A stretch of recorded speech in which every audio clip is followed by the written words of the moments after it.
हरे Krishna, Radhe Radhe friends. कैसे हैं आप सब? आशा करती हूँ आप सब खुश होंगे, स्वस्थ होंगे। फ्रेंड्स, मैं आज आपको लड्डू गोपाल की ऐसी सत्य घटना सुनाने जा रही हूँ जिसे सुनकर आपका लड्डू गोपाल में और भी ज़्यादा विश्वास बढ़ जाएगा और आपकी भक्ति में और भी शक्ति आ जाएगी।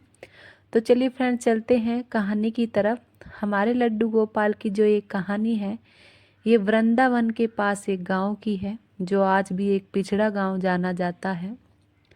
उसमें एक बूढ़ी औरत रहती थी जो लड्डू गोपाल की दिन रात सेवा करती थी, उसे अपना पुत्र मानती थी। बूढ़ी माँ के 2 बच्चे थे, दोनों लड़के थे। लड़कों की शादी कर दी गई। बूढ़ी माँ ने सोचा कि मेरे लड्डू गोपाल की ऐसी कृपा है कि मेरे पास सब कुछ है, धन दौलत जमीन सब है, और अब मेरे बच्चों की शादी भी हो गई है, तो मैं अब अच्छे से अपने लड्डू गोपाल की सेवा कर पाऊंगी। लेकिन जैसा बूढ़ी माँ ने सोचा था वैसा नहीं हुआ। बहुओं के आते ही घर में झगड़े होने लगे, कलेश होने लगे, और बूढ़ी माँ की दौलत को लेकर दोनों भाइयों में झगड़े होने लगे, दोनों बहुओं में झगड़े होने लगे। बूढ़ी माँ उनको समझाती कि झगड़ा मत करो, मेरे जाने के बाद तुम दोनों बराबर बराबर बांट लेना। अभी तुम मेरे लड्डू गोपाल की सेवा करो मेरे साथ मिलकर, और सब कुछ तुम्हारा ही है। लेकिन दोनों जो बहुएं थी बुढ़िया माँ की, वे बोली, तेरे पास तो बूढ़ी कुछ काम नहीं है, इस पीतल की मूर्ति को लेकर बैठी रहती है, इसको खिलाती पिलाती रहती है और इसके बहाने खुद खा लेती है। और ऐसा करते करते वे रोज ताने मारती, और जब वे बोलती कि आज मेरे लाला का खाने का ये मन है तो ये बना दो, तो बूढ़ी औरत को वे दोनों ताने देती कि खुद का खाने का मन करता है, और इस पीतल की मूर्ति को कहती है कि इसको भूख लगी है। और ऐसे करते करते वे बूढ़ी माँ को पीटने भी लगी और भूखा भी रखने लगी। बूढ़ी माँ रोज कहती कि हे लड्डू बाबू, अब तो मुझे ही खाने के टोटे पड़ गए हैं, मैं तुझे कैसे खिलाऊं। ये सोचकर बूढ़ी माँ ने सोचा कि आज मैं अपने बेटों को बताऊंगी, और उसने बड़ी आस करी कि आज मेरे जब बेटे घर वापस आएंगे तो मैं उन्हें बताऊंगी कि ये बहुएं मुझे भी खाना नहीं देती और मेरे लड्डू गोपाल को भी नहीं देती। ऐसा सोचकर दोनों बच्चे, बूढ़ी माँ के दोनों बेटे जैसे ही घर आए, बूढ़ी माँ रोने लगी और बोली कि बेटा, मैं तो भूखी रह लूँगी, लेकिन मैं अपने लल्ला को कैसे भूखा रखूँ। मैं जब इन दोनों को बोलती हूँ कि मेरे लल्ला के लिए खाना दे दो, तो ये दोनों बोलते हैं कि खुद का खाने का मन करता है, और बहाने बनाती है इस पीतल की मूर्ति के। तो दोनों बेटे कहते हैं, सही तो कह रही है माँ, जब तेरा खुद खाने का मन होता है तो खुद मांगे कर, इस पीतल की मूर्ति के लिए क्यों मांगती है।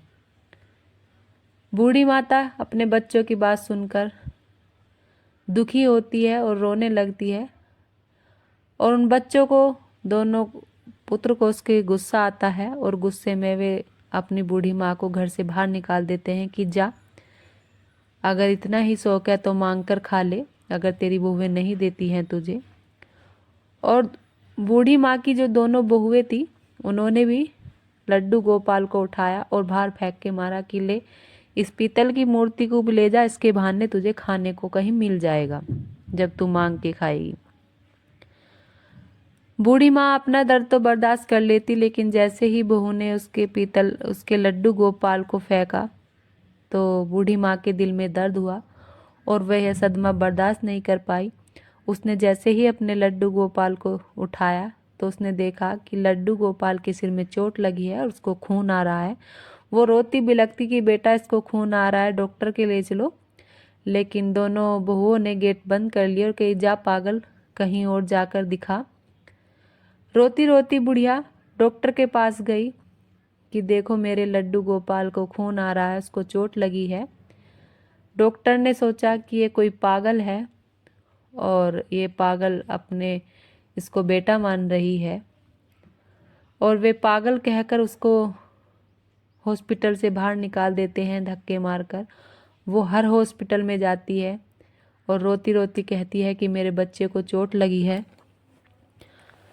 कोई मेरे बच्चे का इलाज कर दो, उसको मरहम पट्टी कर दो, ये ठीक हो जाएगा। लेकिन उसकी कोई नहीं सुनता, और वे रोते रोते कहती है कि देख लड्डू बाबू, मैं अपनी चोट तो बर्दाश्त कर सकती हूँ, लेकिन तेरी चोट नहीं बर्दाश्त करती। और आज तू मुझसे एक वादा कर कि जब मेरे प्राण निकले तो मेरे बेटे मेरी अर्थी ना उठाए। तू आकर मेरी अर्थी उठाए और तू ही मेरी चिता को आग लगाए। ऐसा कहते कहते और रोते रोते वो वृंदावन पहुंच गई। वृंदावन एक पुजारी के पास जाकर वो बोलती है कि पुजारी जल्दी जाओ, कोई वैद्य को दिखाओ, मेरे लड्डू बाबू को बहुत चोट लगी है, इसको खून निकल रहा है।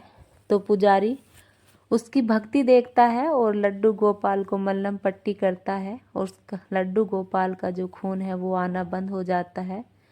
और जैसे ही वो मल्लम पट्टी करके वापस आता है तो देखता है कि बूढ़ी माँ के प्राण निकल गए हैं। वह लड्डू गोपाल को देखता है तो उसकी आंखों से आंसू निकल रहे होते हैं।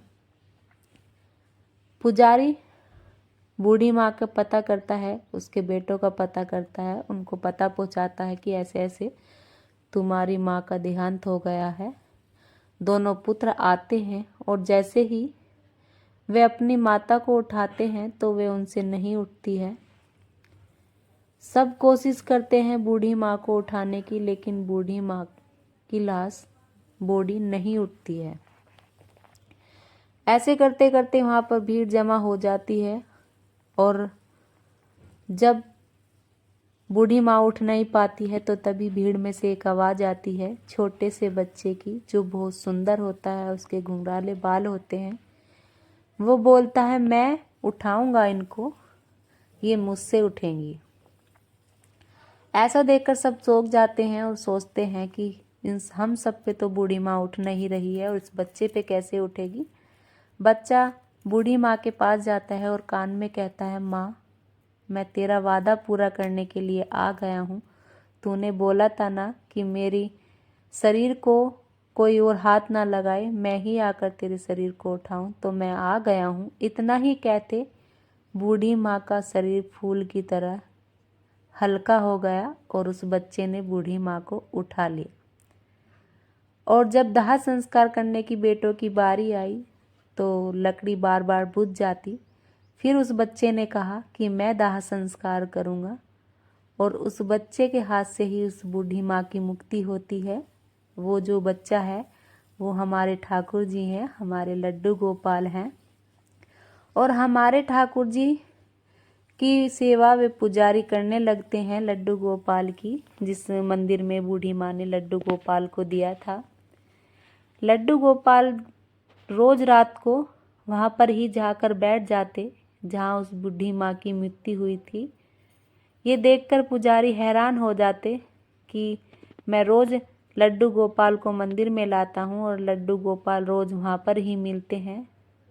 एक दिन पुजारी जैसे ही लड्डू गोपाल को उठाकर मंदिर में ले जाने के लिए चले तो लड्डू गोपाल की मूर्ति में इतना वजन हो जाता है कि पंडित जी उस मूर्ति को उठा नहीं पाते हैं। वे आसपास के लोगों की मदद लेते हैं, लेकिन वे लोग भी मूर्ति हिला नहीं पाते हैं। तो ये सोचकर पंडित जी ने निर्णय लिया कि हम यहाँ पर लड्डू गोपाल का मंदिर बनाएंगे और उन्होंने वहाँ पर लड्डू गोपाल का मंदिर बनाया।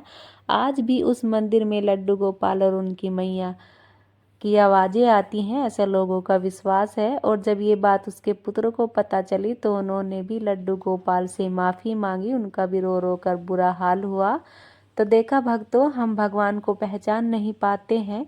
यह भगवान हमारी हर हाल में मदद करते हैं और जिनसे हम रिश्ता, उनसे जो भी हम रिश्ता रखते हैं वो हर फर्ज निभाते हैं। हम उन्हें भूल जाते हैं लेकिन वे हमें कभी नहीं भूलते। तो अगर आपको ये कहानी अच्छी लगी हो तो प्लीज़ कमेंट में ज़रूर बताना।